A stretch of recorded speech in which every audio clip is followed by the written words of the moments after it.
बिस्मिल्लाहिर्रहमानिर्रहीम। नाज़रीन किराम, 14 अगस्त आते ही गली और सड़कों पर एक किस्म का तमाशा बर्पा होता है। हर कोई बाजे लेकर पूरी गली मोहल्ले में सुकून लोगों का बर्बाद किए होता है।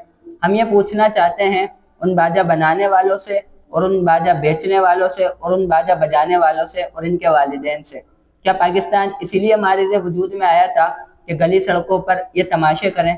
तुम क्या समझते हो, ये मामला बाजों तक रुकेगा? नहीं जनाब, ये मुल्क यूं हमारे वजूद में आया था कि औरतों ने अपनी इस्मतों की हिफाजत करते करते कुओं में छलांगे लगा ली थी, लेकिन अपनी इज्जत पर आंच आने नहीं देती। लेकिन आज इस मुल्क को जिस तमाशों की तरफ लेके जाया जा रहा है वो बाजों पर नहीं रुकेंगे।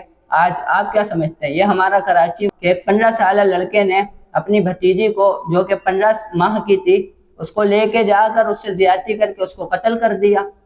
क्या समझ रहे हैं? ये बाजू तक रुकने वाला मामला है? बाजू तक रुकने वाला मामला नहीं है, इससे बहुत आगे जाने वाला मामला है। क्योंकि जो कौम अपना मकसद भूल जाती है, फिर वो इन तमाशों में लगती हैं, तो फिर अल्लाह तबारक व तआला उन्हें कहीं का नहीं छोड़ता।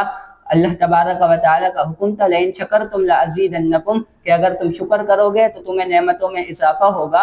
आज जो पाकिस्तान हमें मिला, ये नेमत खुदाबंदी थी, इसका शुक्राना बनता था। लेकिन आज अगर बाजे बजाकर इसकी नाशुक्री की जाएगी, इसकी नाकदरी की जाएगी, तो इन आज़ाबी लशदीद की वईद है, शदीद हमें सुनाई जाएगी और वो हमारे सामने मौजूद है। अल्लाह तबारक व तआला हमें समझ की तौफीक अता फरमाए।